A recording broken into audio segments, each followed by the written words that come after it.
అందరికీ నమస్కారం. గాజువాక వైసీపీలో గరంగరం మొదలైందని తెలియజేసుకోవచ్చు.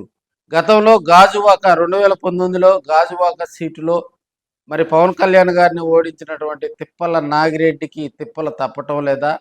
ఒకప్పుడు యాక్టివ్ రోల్ పోషించినటువంటి నాగిరెడ్డి ఆయన కొడుకులతోటి ఇప్పుడు పడుతున్నటువంటి ఇబ్బందులు వర్ణనాతీతం. ఇద్దరు కొడుకులు ఒక పార్టీ, ఒక తండ్రి అనే పరిస్థితికి ఈరోజు గాజువాక వైసీపీ పరిస్థితి తయారైందని కూడా తెలియజేసుకోవచ్చు.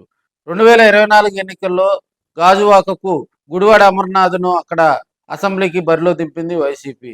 సో ఆయన అక్కడ పల్లా శ్రీనివాసరావు గారి మీద ఓడిపోవడంతో మరి ఆయన ఆ కాన్స్టిట్యున్సీకి దూరంగా ఉంటే ఆయన బయటకు వెళ్ళిపోయినటువంటి పరిస్థితి. తదనంతరం జరిగిన పరిస్థితుల దృష్ట్యా కూడా తిప్పల నాగిరెడ్డి మళ్ళీ యాక్టివ్ అయ్యారు. సో తిప్పల నాగిరెడ్డికి ఇద్దరు కుమారులు, వంశీరెడ్డి, దేవాన్ రెడ్డి.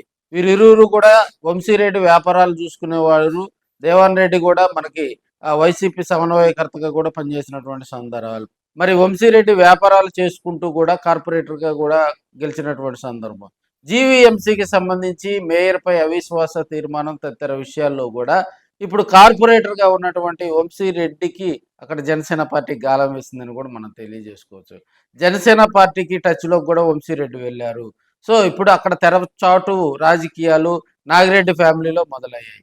ఒక్కడుకు వచ్చేసి జనసేన పార్టీలో కనుక చేరితే నాగిరెడ్డి అక్కడ వీక్ అయ్యే అవకాశాలు ఉన్నాయి. 2019 తర్వాత ఆ కుటుంబంలో జరిగినటువంటి ఇబ్బందికర పరిస్థితులు, అదేవిధంగా తమ్ముడితో ఉన్నటువంటి కొన్ని విభేదాల కారణంగా కూడా 2024లో వాళ్ళు రాజకీయంగా కొన్ని అనేక ఇబ్బందులు పడ్డారు. 2019 అక్కడ గాజువాకలో కూడా వాళ్ళ కుటుంబంలో ఎన్ని ఇబ్బందులు ఉన్నా కూడా కలిసికట్టుగా పనిచేయడంతో అక్కడ పవన్ కళ్యాణ్ లాంటి గట్టి లీడర్ను వాళ్ళు ఓడించడం జరిగింది. ఇప్పుడు ఉన్నటువంటి పరిస్థితుల్లో కూడా నాగిరెడ్డి రాజకీయ భవిష్యత్తు అగమ్య గోచరంగా కూడా తయారైంది అని తెలియజేసుకోవచ్చు. కొడుకులిద్దరు కూడా తనకు మరి ఆయనతోటి కయ్యానికి కాలు దూవుతున్న వేళ రాబోయే రోజుల్లో మరి గాజువాక వైసీపీలో ఎలాంటి పరిస్థితి రానుంది అనేది కూడా మనం తెలియజేసుకోవచ్చు. ఇప్పటికే యాక్టివ్ రోల్ పోషించాలని తహతహలాడుతున్నటువంటి నాగిరెడ్డి మరి గాజువాకలో వైసీపీని గాడిలో పెడతారా? మరి అటు వంశీరెడ్డి రూపంలో మరొక ఛాలెంజ్ ఆయన స్వీకరిస్తారా? రాబోయే రోజుల్లో గాజువాకలో వైసీపీ పరిస్థితి ఎలా ఉంటుంది? గాజువాకలో మరింత వైసీపీని, ఎందుకంటే అక్కడ మనకి కాపుల ఓటింగ్ ఎక్కువ, తదనంతరం యాదవ వెలమాక సామాజిక వర్గానికి సంబంధించినటువంటి ఓటింగ్ ఎక్కువ.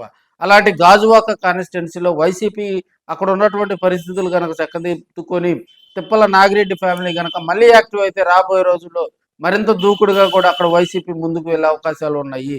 సో మరి గాజువాక వైసీపీలో గరం తగ్గేనా అనే పరిస్థితులు కూడా అక్కడ రాజకీయ విశ్లేషకులు అయితే జోరుగా చర్చించుకుంటున్నటువంటి సందర్భాలు అయితే మనం చూస్తూ ఉన్నాం.